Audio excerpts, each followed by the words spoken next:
Bore da pawb. Good morning everyone. Welcome to my wild Welsh garden. Croeso. Well, it's quite cool and breezy today, but we've had some much needed rain. And do you know, it's crazy, isn't it? This time last year we were drowning, and this year I've been worried that we're going to have a drought. But I think that's how it's going to be. Our weather is going to be weather of extremes, and you know, we're just going to have to get used to it.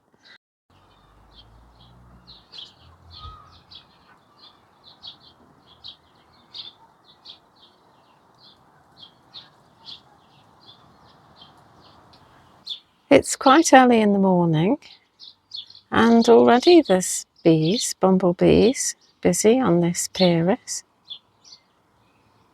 There's 1, 2, 3 bumblebees on this pink one.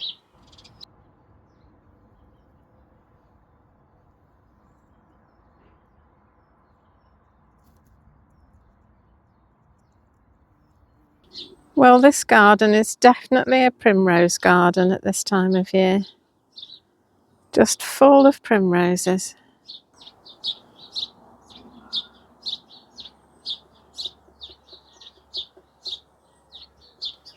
I love all the different shades of yellow that there are in the garden at the moment. From the buttery yellow of the primroses to the bright yellow of the celandine, just beginning to open in the sunshine. And the narcissus. And the dandelion. And there's pink and purple primroses as well.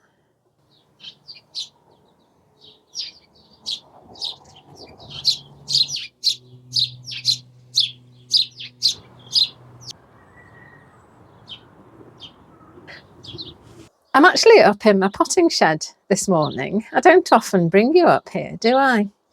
Well, the last video was all about weeds, wasn't it? And quite a few people said that they found it really helpful, this idea of having a grazing score, giving weeds a score according to how sort of invasive or troublesome or useful they are or pretty they are. And using that to decide how much of the weed that you remove or whether you leave it or whatever. And I found it really helpful too, because when I first started on this rewilding journey, I had this thing that I couldn't touch anything, you know, I couldn't pull anything out and I couldn't cut anything back. And of course it's absolute rubbish because I can do what I like, it's my garden. But the whole thing about the grazing score is it gives me a reason for what I'm doing, and I can understand why I'm leaving that weed and why I'm removing that weed. And it gives me a feeling of being in control, really, that, you know, the garden is not going to get away from me. But in this video, I'm back to kind of documenting what I'm doing and what's going on in my garden with all the wildlife.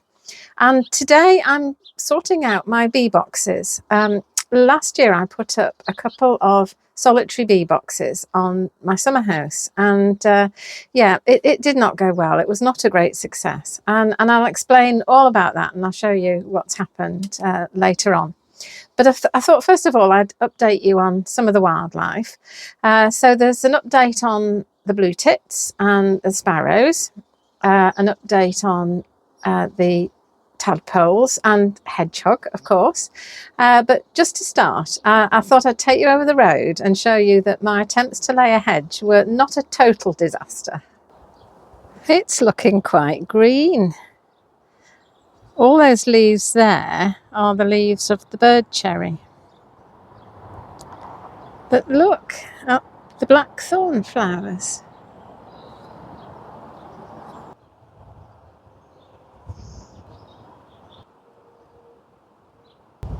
How lovely is that?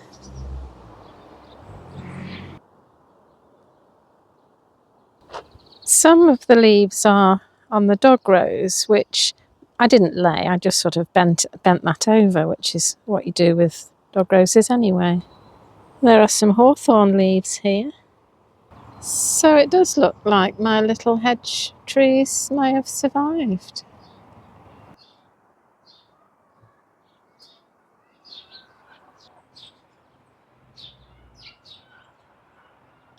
I put this sheep's wool here for the sparrows and the tits, and a cheeky jackdaw's been stealing it all.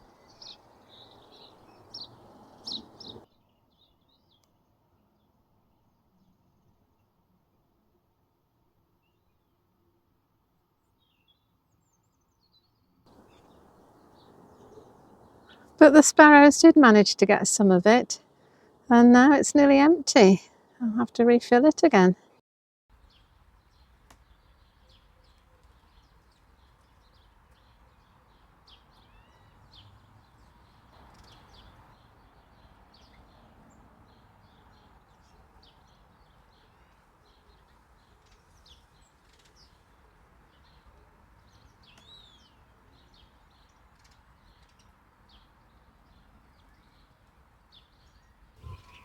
And they've been flying into their nest, which is under the eaves of this building here, which is some sort of telephone exchange.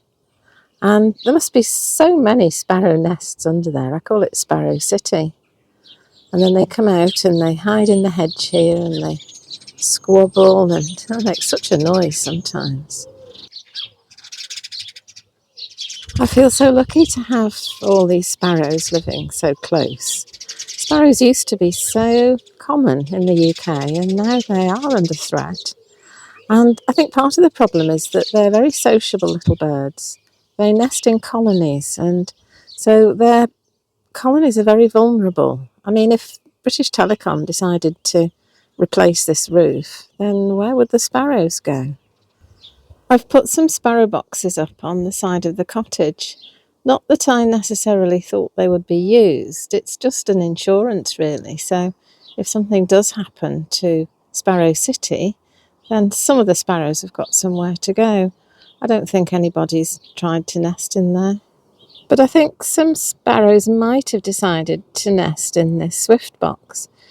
This has been here for 3 or 4 years, I think, and I've played calls and everything in the spring for the returning adults and in the autumn for any young that might be scouting for a nest for next year, but no joy. And I think that's because there just aren't any swifts around here.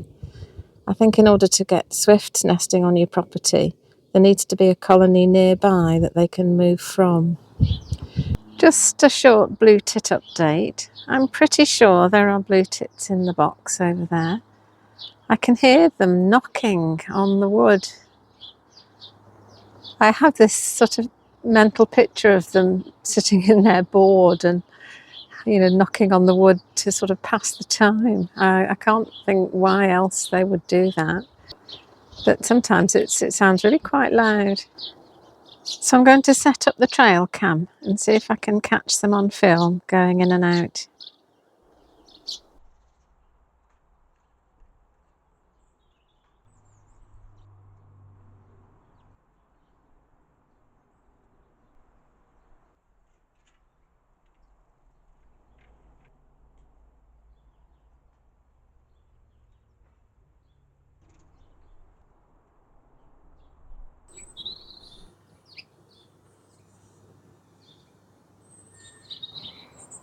The tadpoles are still mostly congregated up at this end of the pond, where it's shallower and warmer.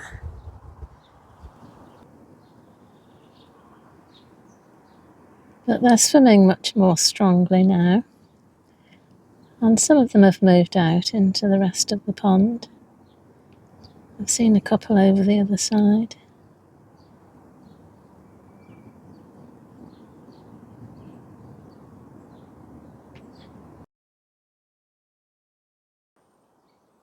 So, a quick hedgehog update. I've relocated the Hedgehog Cafe up here, up at the top of the garden.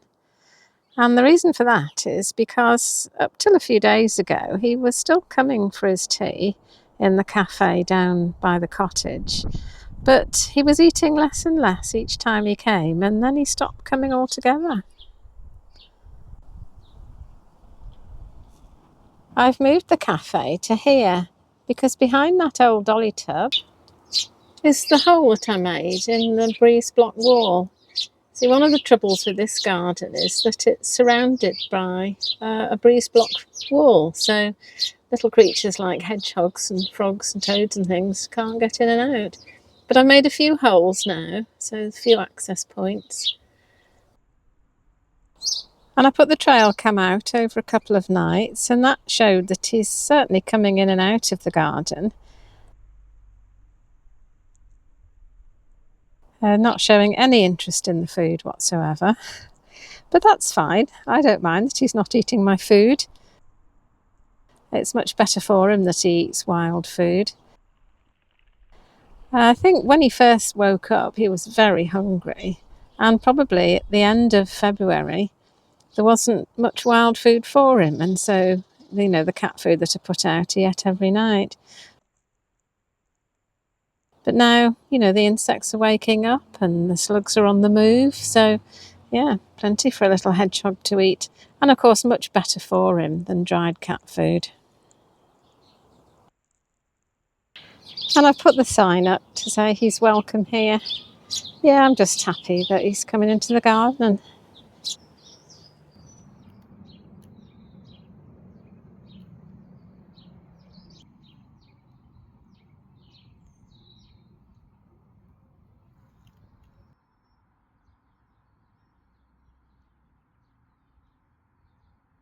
That was just a very quick film of 2 solitary bees, one on a dandelion and one on a tulip. And now I'm back in the potting shed. So back with the solitary bee boxes. These are the 2 bee boxes that I had up last year. Both the RSPB and the Woodland Trust that sell this type of bee box are very clear that you need to clean it out at the end of the bee season when they've finished nesting, which is sort of end of autumn, beginning of winter. And that's what I did last year. And this one you can take apart. It has screws in. So each of these layers you take apart and you can see what's inside. And I did get a little bit of a shock when I opened it up. I'll show you what happened. This is what it looked like when I opened it up. And you can see the chambers that the little bees have made. The chambers are made out of mud. And then what they do is they fill each chamber full of pollen that they've collected from the flowers and lay an egg in each chamber. And the egg hatches into a larvae, and the larvae eat all the pollen, and then they pupate, and then they stay there over winter and then emerge the following spring. But it's pretty clear, I think, that there's a lot else going on here other than just bee larvae. There are lots of little tiny sort of grubby things, little grubs, little things that look like fly larvae, and I think that's what they are. I think it's a fly that takes advantage of the fact that there's pollen here and lays its egg. And the fly eggs hatch out and eat all the pollen. I'm not sure that they eat the bee larvae, but maybe they do. And also I do think that there are some parasitic wasps that lay their eggs in there, and the wasp larvae eats the bee larvae. So yes, pretty gruesome, really. And what both the RSPB and the Woodland Trust say is that you take out the healthy-looking pupae. Well, I have no idea what a healthy-looking pupae looks like, but I mean, these are the only things that looked anything like pupae, really. So I took them out, and they say to store them in a shed or the fridge. And well, I wasn't quite sure I wanted them in the fridge, so I've had them in the shed all winter. And then they say, and then in the spring put them back out again. But where do you put them? Because if I just put them out, they're going to get wet or they're going to get eaten by something. So I've kept them in the shed over the winter. And then I was thinking, well, if the little bees emerge in the shed, then that's not going to be good for them, is it? They're not going to like it in here. So I've put them here by the open window, and so hopefully if they do emerge they'll find their way out into the garden. But to be honest, I'm not holding out an awful lot of hope. And then this bee box was filled with these cardboard tubes, and they were all quite small and all the same size. And what both the Woodland Trust and the RSPB tell you to do is to take the tubes out and unravel them and take the pupae out of them. Well, most of these are empty. Yeah, nothing in them at all. So what I thought I would do is I would make it a bit more interesting and put some tubes in of different sizes. So I was cutting up bamboo canes. Well, I don't know if you've ever done it, but cutting up bamboo canes is such a fag. And you need so many. You need so many canes to fill a box of this size. So I did a few, and then I kind of had enough, really. So I went round the garden and collected up some of the hollow stems that are still standing, and that is actually a foxglove stem, which is really good. So I've put quite a few of those in, and also tidied up my garden a little bit. Oh, but I did find one tube with something in, and I think that's could be a leaf cutter bee, because that looks like leaves, doesn't it? But I didn't want to unravel the tube anymore. I didn't want to sort of damage the pupae, so I've just left that as it is, and I'll just put that with the other pupae, and then we'll see what happens, really. Do you know, I'm not very happy really with the bee boxes. I think it's a lovely idea, sitting in the sunshine on the lawn with my cup of tea or my glass of wine and watching the solitary bees coming and going, making their nests. But I don't want to have them nesting here if their nests are going to be so unsuccessful.